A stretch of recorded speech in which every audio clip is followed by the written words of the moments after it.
Most NBA fans know two things about Malcolm Brogdon. He plays good defense and he can shoot. What I would like to spotlight today is his ability to get into the paint. Now, if Alex Sarr can win Rookie of the Year, he'll be the first to do so for the franchise since Wes Unseld Sr. in 1969. The only other one to win it was Earl the Pearl Monroe the year before.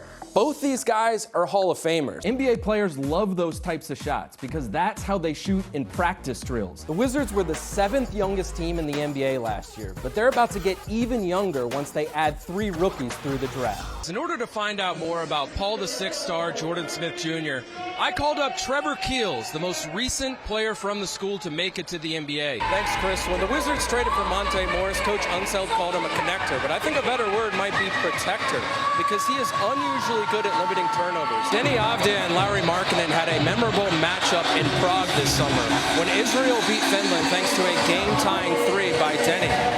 That game was only about 10 hours after Markkanen was traded to the Jazz, and he was still shocked by the news. After that game, Denny gave Markkanen a pep talk about how he thought Utah was a good fit.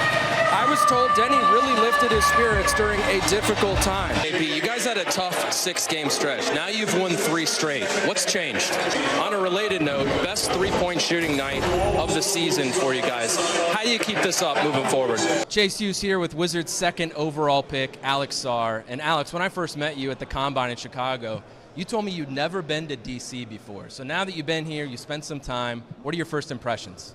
Jordan Scott said that you used to come to South Lakes High School and eat lunch with him, and he really appreciated that. So I have to ask, what was it like being in a high school cafeteria? What'd you eat, and what was the conversation like? What'd you think about the way that he handled that role and the responsibility that you gave him? Yeah, so the analytics, they love Keyshawn George on defense, and I have a few numbers that help demonstrate his value. The first one is deflections. He's 2nd among rookies in that stat. But really in the big picture, it's so valuable for an NBA team to have a plus wing defender who's versatile, who can switch. We know the Wizards have one in Bilal Coulibaly. Yeah. They might be developing a 2nd one in Keyshawn George. Denny is averaging nearly twice as many drives per game as he did last year. Scoring through traffic has been a huge part of his development.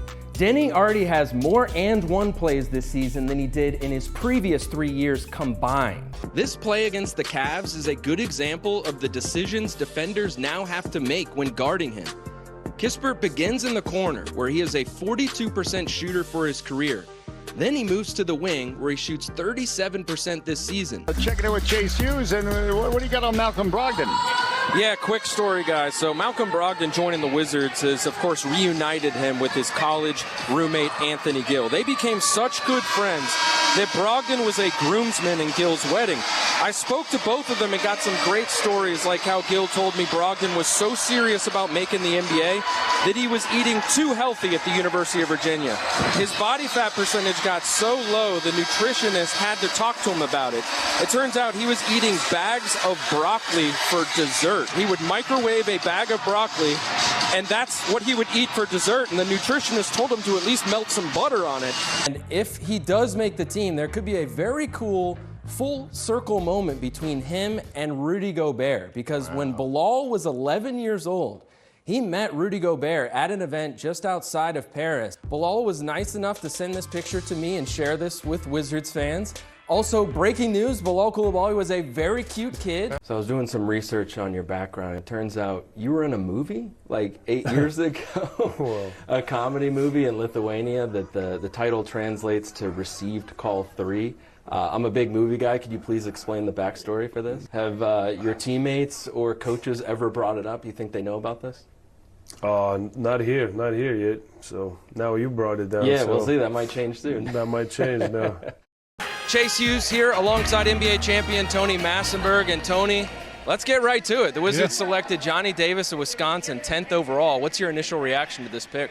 We're right next door in the Monumental Sports Network studios. Chase Hughes, Bijan Todd, and Jimmy Patsos. And Jimmy, why don't we start with you and your initial thoughts on Alex Sarr as the 2nd overall pick? Sarr will remember this day. There you go. You spoke it into existence. Alex Sarr, the 2nd overall pick for the Washington Wizards. The future is bright.